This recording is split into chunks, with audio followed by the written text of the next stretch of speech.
Hello student, welcome in the biology lecture. So last time we completed the whole process of semi-conservative replication of DNA. Why we called as the semi-conservative replication of DNA? Because the newly synthesized DNA, or what we called him daughter DNA, consists of 50% part of parent DNA and 50% part of newly synthesized DNA. So that's why that replication method or that process of replication called as semi-conservative replication. Now today we are going to discuss about the experimental confirmation of semi-conservative replication. बघा लक्षात घ्या, semi conservative रेप्लिकेशनचं म्हणणं काय आहे की 50% part हा parent डीएनएचा असतो daughter DNA मध्ये आणि 50% पार्ट हा न्यूली सिंथेसाइज्ड डीएनएचा असतो. तर हे आपल्याला एक्सपेरिमेंटली प्रूव्ह करायचं आहे. मग त्यामध्ये दोन सायंटिस्टने याच्यामध्ये एक्सपेरिमेंट केला, एक म्हणजे मेसलसन आणि दुसरा म्हणजे स्टाल. हे आपण डिटेल मध्ये पाहणारच आहे. तर सुरुवातीला आपल्याला साइडला सेमी कन्झर्वेटिव्ह रेप्लिकेशन अशी डेफिनेशन लिहावी लागेल. Semi conservative replication. आता हे सेमी कन्झर्वेटिव्ह रेप्लिकेशन काय आहे याचं काही तुम्हाला वेगळं सांगायचं काम नाही आहे. सेमी कन्झर्वेटिव्ह रेप्लिकेशन बद्दल आपण काल पूर्ण बोर्ड भर त्याच्या प्रोसेस पाहिल्या होत्या. सेमी कन्झर्वेटिव्ह रेप्लिकेशन बघा, आता सेमी कन्झर्वेटिव्ह रेप्लिकेशन मध्ये काय आहे की जे डॉटर डीएनए आहे किंवा न्यूली फॉर्म डीएनए जो आहे, न्यूली फॉर्म डीएनए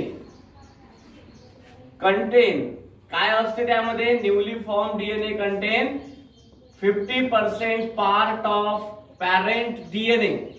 कोणाचा असते त्यामध्ये 50% part of parent DNA and 50% part of newly formed DNA. 50% part of newly formed DNA. म्हणूनच त्याला काय म्हणतात, hence it is called semi conservative replication.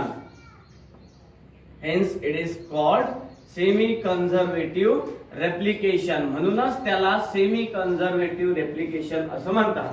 काल मी तुम्हाला सांगितलं होतं की सेमीचा अर्थ काय आहे, तर 50% पार्ट हा पॅरेंट डीएनएचा आणि 50% पार्ट हा न्यूली सिंथेसाइज झालेला डीएनएचा. म्हणून त्या रेप्लिकेशनला म्हणतात semi conservative replication.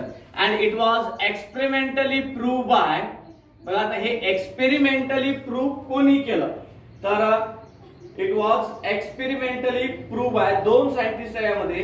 It is experimentally prove by Meselson and Stahl. It was experimentally prove by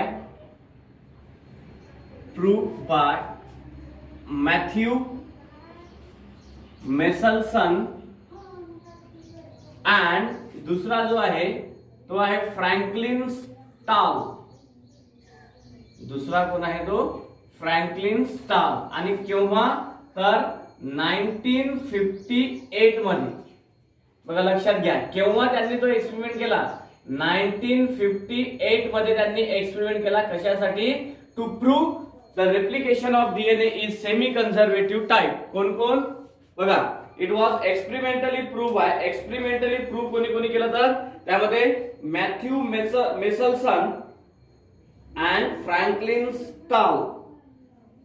Matthew Meselson and Franklin stall.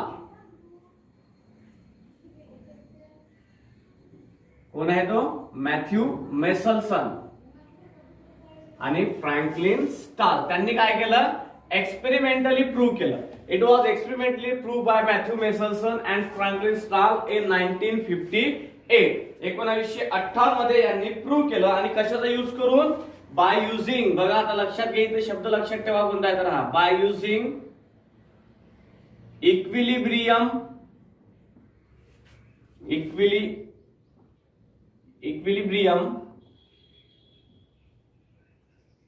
Density gradient equilibrium density gradient centrifugation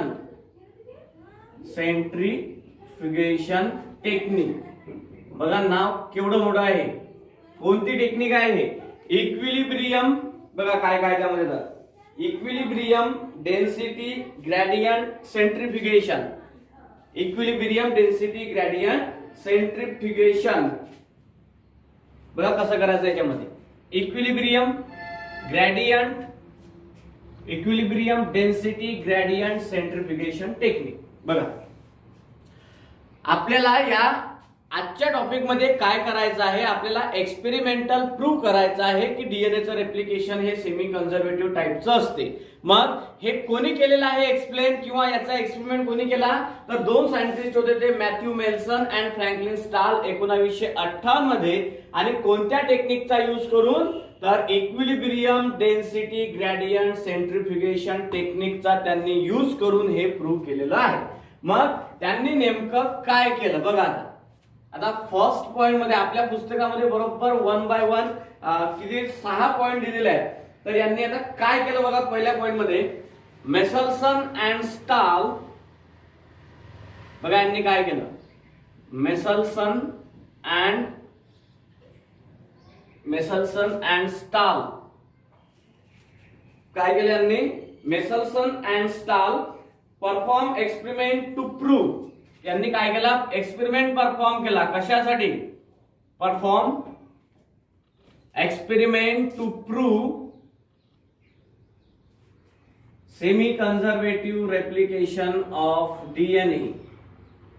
to prove semi conservative replication of DNA. डीएनएचं replication हे semi conservative टाइपचं असते हे त्यांनी prove करण्यासाठी experiment केला. बघा पहिल्या पॉइंट मध्ये काय दिलेलं आहे. Meselson and stall in 1958 perform an experiment to prove semi-conservative nature of replication.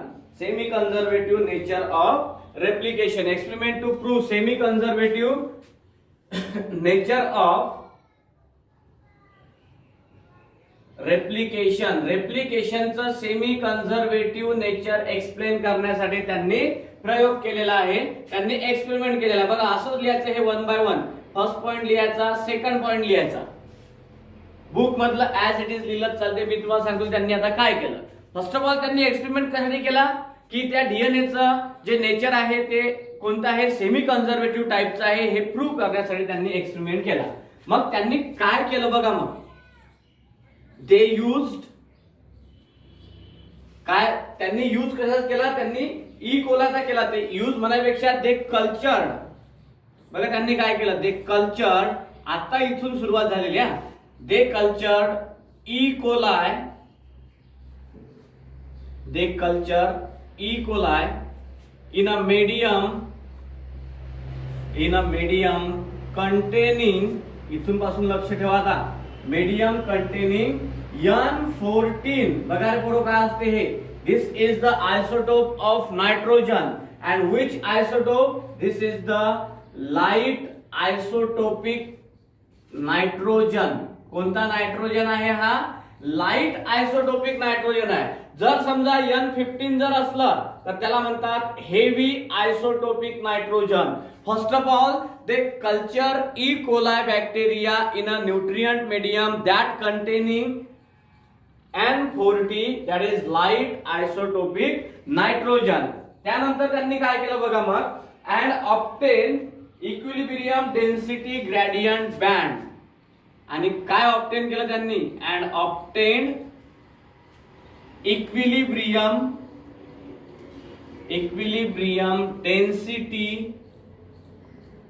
Density gradient band. Equilibrium density gradient band by using, कशाचा यूज करून, तर बघा इथं नाव काय आहे, CS 6 molar CsCl2. by using 6 molar CsCl2 caesium chloride. CsCl2 चा long form काय आहे तर सेसियम क्लोराइड. कोणता आहे तो? Caesium chloride. बघा त्यांनी काय केलं, obtain equilibrium density gradient band by using 6 molar CsCl2 आणि त्याचे जे बँड आहेत ते बँड त्यांनी रेकॉर्ड केले. बघा मग त्यामध्ये काय आहे, the position of this band is recorded. त्या बँडची जी पोझिशन आहे त्यांनी ती रेकॉर्ड केली. The position of band is recorded. Position काय केली त्या बँडची त्यांनी रेकॉर्ड केली. बघा बरोबर शांततेत लक्षात घ्या की यांनी काय केलं. फर्स्ट ऑफ ऑल तर यांनी एक्सपेरिमेंट केला की डीएनएचं सेमी कन्झर्वेटिव्ह रेप्लिकेशनचं जे नेचर आहे ते एक्सप्लेन करण्यासाठी. मग त्यांनी काय केलं, फर्स्ट ऑफ ऑल ई कोलायला कल्चर केलं. कशावरती, अशा मीडियम वरती की त्याच्यामध्ये N14 हा नायट्रोजनचा आयसोटोप होता आणि N14 it's a light isotopic nitrogen. त्याच्यावरती ग्रो केल्यानंतर त्यांनी काय केलं बघा, काय ऑब्टेन केलं, equilibrium density gradient band obtain केले आणि कशाच्या सहाय्याने, तर by using 6 molar CsCl2 and position of band is recorded. मग काय केलं त्यांनी बघा आता, मग देन हा जो ई कोलाय बॅक्टेरिया आहे या ई कोलाय बॅक्टेरियाला त्याने ट्रान्सफर केलं N15 वरती. बघा मग then E coli were transferred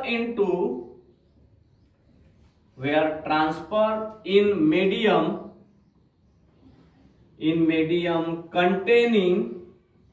containing त्याच्या पहिल्या याच्यामध्ये N14 होता, आता याच्यामध्ये घ्यायचा N15 आणि तो लाईट होता. हा कसा आहे, heavy isotopic nitrogen.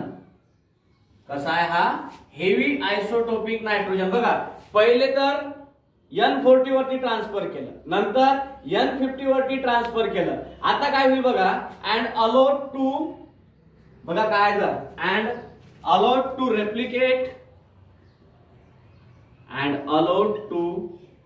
Replicate for several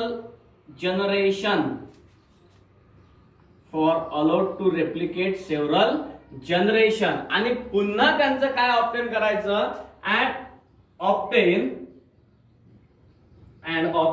equilibrium density gradient band पुन्हा युजिंग काय, बँड बाय युजिंग तेच कोणतं, 6 molar CsCl2. The position of band is recorded.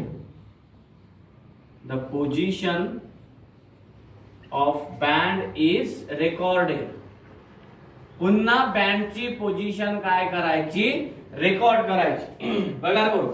दुसरा आणि तिसरा पॉइंट अत्यंत महत्वाचा आहे. पहिले काय केलं त्यांनी की ई कोलायचं कल्चर हे N14 लाईट आयसोटोपिक नायट्रोजन वरती केलं. मग त्यांनी काय ऑब्टेन केलं, equilibrium density gradient band obtain केले by using 6 molar CsCl2 and the position of that band recorded. पुन्हा तो ई कोलाय मग त्यांनी N50 कंटेनिंग मीडियम वरती ट्रान्सफर केला आणि काही जनरेशन साठी त्याचं रेप्लिकेशन होऊ दिलं आणि रेप्लिकेशन झाल्यानंतर त्यांनी पुन्हा ऑब्टेन केलं equilibrium density gradient band by using 6 molar CsCl2 and the position of that band were recorded. त्याचं काय करायचं, त्या बँडची पोझिशन रेकॉर्ड करायची. मग पुढे काय केलं त्यांनी बघा, आता चौथ्या पॉइंट मध्ये त्यांनी काय केलं बघा, तर त्यांनी तो हेवी डीएनए जो आहे, heavy DNA molecule can be distinguish from normal DNA. बघा जो हेवी डीएनए होता, द हेवी डीएनए मॉलिक्यूल कोणता, N15 वाला, कॅन बी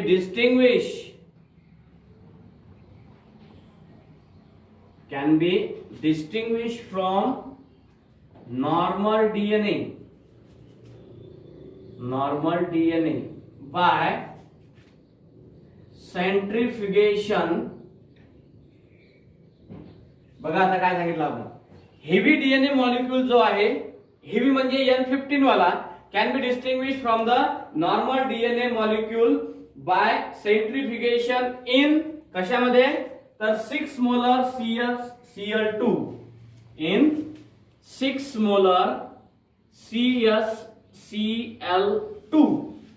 पुढे काय होतं बघा, मग तो जो त्याची जे डेन्सिटी आहे CsCl2 density, CsCl2 gradient density,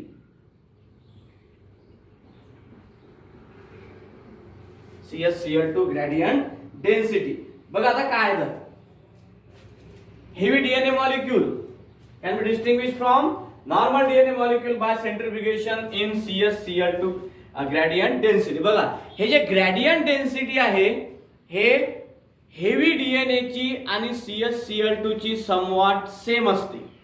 कशी असते त्यांची, जे ग्रेडियंट डेन्सिटी आहे ते हेवी डीएनए मॉलिक्यूलची आणि CsCl2 मॉलिक्यूलची कशी असते, समवॉट सेम असते. आणि त्याच्यामुळेच डीएनए काय तयार करतात, at the equilibrium N15 DNA form a band. म्हणूनच N15 डीएनए काय तयार करते, बँड तयार करते. बघा तुम्हाला या बुक मधलं ऍज इट इज लिहायचं, त्याच्यामध्ये काही तेव्हा चेंजेस करायचे नाहीये. तर बघा याच्यावरती जेवढं बसते आपण बोर्डवरती तेवढं बसवणार आहे. काय म्हटलं आपण बघा, heavy DNA molecule can be distinguished from normal DNA by centrifugation in 6 molar CsCl2 gradient density. Gradient density ही N15 डीएनए ची आणि 6 मोलर CsCl2 ची ही ऑलमोस्ट सेम असते. म्हणूनच N15 डीएनए हा बँड फॉर्म करते. ठीक आहे. तर बघा काय दिलेलं आहे, मग बुक मध्ये सरळ सरळ दिलेलं आहे बघा, the density gradient value of 6 molar CsCl2 and N15 DNA is almost same. Therefore, at the equilibrium point, N15 DNA will form band. काय तयार करते मग तो N15 DNA काय फॉर्म करते, बँड फॉर्म करते. बघा काय, द ग्रेडियंट डेन्सिटी कोणाची, द ग्रेडियंट डेन्सिटी कोणाकोणाची, 6 molar CsCl2 is almost equal to the कोणत्या, N15 डीएनए च्या इक्वल असते. बघा मी इथं शॉर्ट फॉर्म मध्ये लिहून राहिलो, तुम्हाला तुमच्या बुक मधून फुल फॉर्म मध्ये लिहायचं. बघा काय सांगितलं आपण, काय ग्रेडियंट डेन्सिटी कोणाची, 6 मोलर CsCl2 ची ही ऑलमोस्ट इक्वल असते N15 डीएनए सोबत. म्हणूनच हा N15 डीएनए काय फॉर्म करते, तर हा बँड फॉर्म करते. काय फॉर्म करते, हा band. How the N15 DNA form band, the gradient density of 6 molar CsCl2 and N15 DNA is almost same. So that's why the N15 DNA form band. काय तयार करते, ते बँड तयार करते. पाचवा पॉइंट बघा, आता पाचवा पॉइंट आणखी अत्यंत महत्वाचा आहे. काय आहे, मग हे इकोलाय सेल आणखी ट्रान्सफर केली जाते N50 मीडियम वरती आणि पहिल्या जनरेशन नंतर density gradient band for N14 N15 वाज ऑब्टेन. एकच प्रकारचा बँड ऑब्टेन होते. बघा लक्षात घ्या. आता हे वाली जी आहे ई कोलाय, हे कशावरती पुन्हा ट्रान्सफर केली जाईल, बघा लक्षात घ्या. मी इथं तुम्हाला एक शॉर्टकट मध्ये सांगतो की देन हे जी आहे, then this E coli is transferred into the medium which contain N14 म्हणजेच काय, N14 डीएनए. हे जे आपण सुरुवातीला जे केलं होतं बघा, transfer into the medium N14 त्याला म्हणतात लाईट आणि N15 ला म्हणतात हेवी. तर कशावरती, कंटेनिंग N14 वरती त्याला ट्रान्सफर केलं. आता N14 म्हटलं म्हणजे हा कोणता आहे, तर लाइट आयसोट्रोपिक नायट्रोजन. बघा पाचव्या पॉइंट मध्ये काय केलं, ई कोलाला ट्रान्सफर कशावरती केलं, N14 वरती ट्रान्सफर केलं. मग तिथं काय आहे बघा, that is normal nitrogen. After first generation काय होतं इथं, only one band is form. बघा किती फॉर्म तयार होतात तिथं, only one density band is form after first generation. Diagram मध्ये आहे तुमच्या, बघा डायग्राम मध्ये दिलेले आहे, after first generation only one band is form. बघा किती बँड तयार होतात तिथं, only one density gradient band were obtained. One density gradient band obtained. आणि कोणता आहे तो बघा डायग्राम मध्ये काळजीपूर्वक बघा. एकच डेन्सिटी बँड ऑब्टेन झालेला आहे फर्स्ट जनरेशन मध्ये. And the name of that density gradient band is कोणता आहे तर N14 N15. N14 N15 हा एकच बँड ऑब्टेन होते किंवा आफ्टर द फर्स्ट जनरेशन. बघा मी काय सांगू राहिलो की इथपर्यंत आल्यानंतर त्या इक्वलला ट्रान्सफर कशावरती केलं N14 वरती, that is light isotopic nitrogen वरती. And after the completion of first generation only one density gradient band were obtain and the band is N14 N15. त्यानंतर त्या इक्वलायला बघा त्या इक्वलायला N15 वरती ट्रान्सफर केलं. बघा रे किती वरती ट्रान्सफर केलं मग आता N15 वरती. मग सेकंड जनरेशन मध्ये काय होते बघा, हे झालं फर्स्ट जनरेशन. मग नंतर सेकंड जनरेशन मध्ये काय होते बघा आता. In second generation first generation मध्ये एकच डेन्सिटी ग्रेडियंट बँड ऑब्टेन झाला. इथं two density gradient band were obtain. किती दोन डेन्सिटी ग्रँड ऑब्टेन होतात बँड त्यामध्ये. आणि त्यामध्ये पहिला आहे N14 N15 N14 N15 आणि and N14. बघा रे पोरं आता काय आहे एक्सपेरिमेंटल प्रूफ करणं लावा.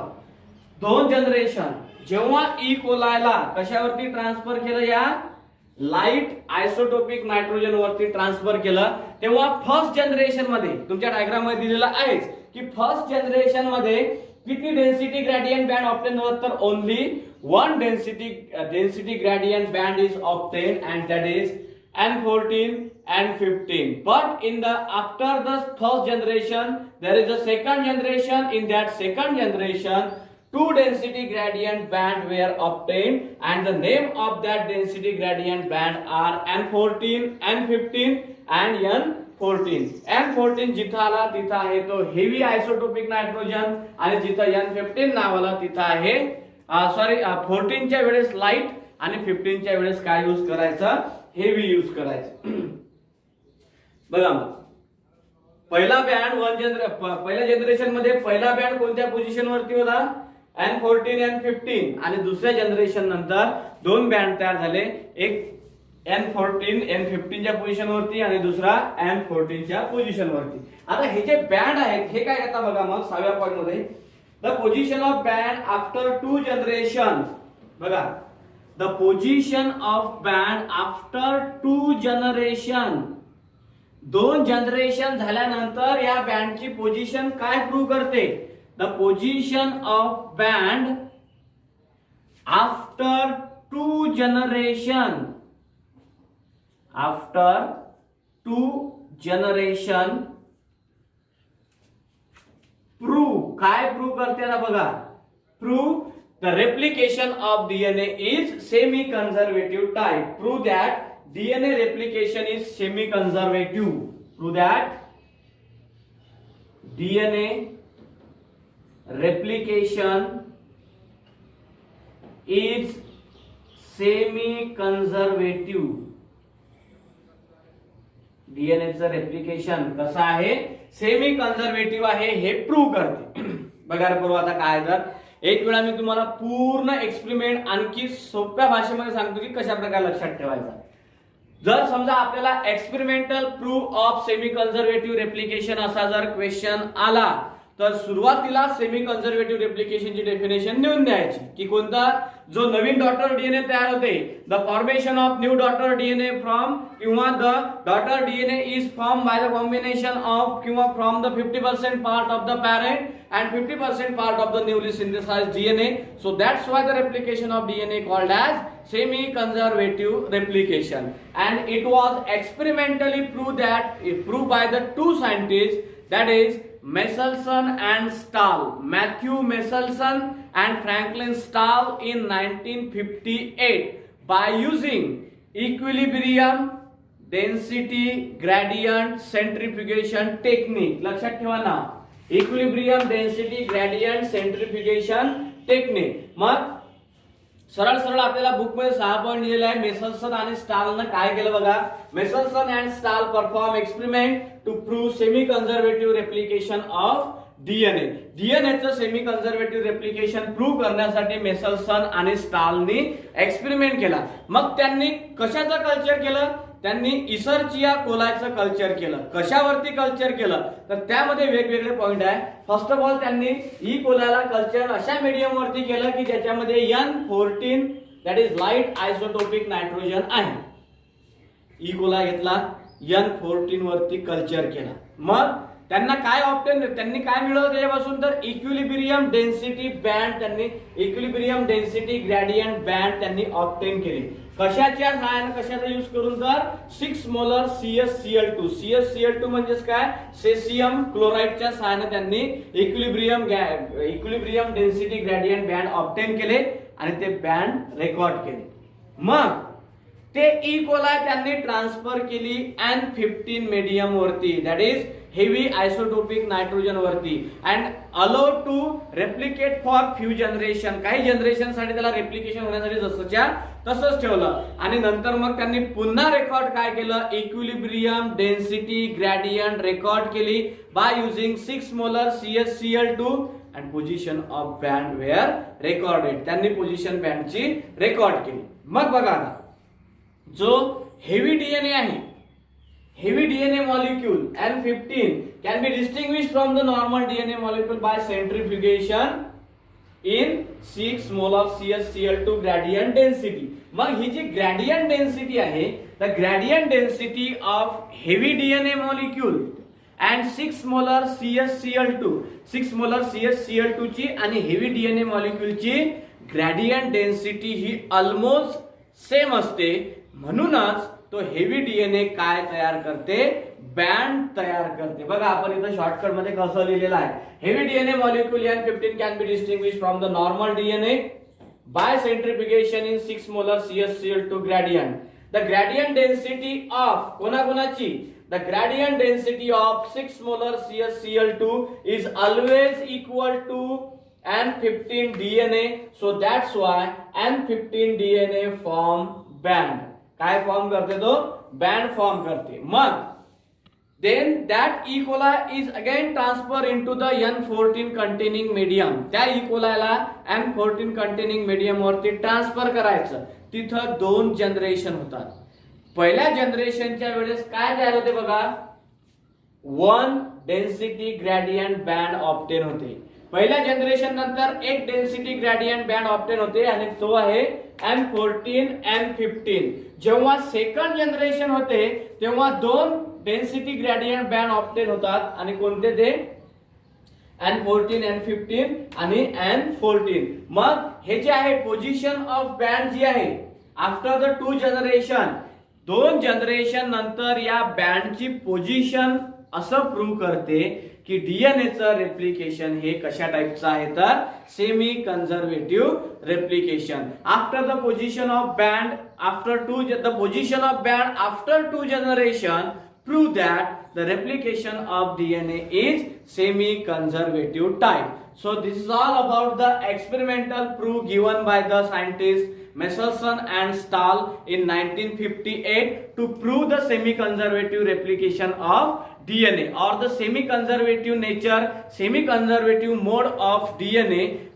So that's why they perform the experiment on Escherichia coli and they prove that the replication of DNA is semi-conservative. Okay, so this is all about the experimental confirmation about the semi-conservative replication. So the remaining part of this chapter we will see in the next lecture. Thank you.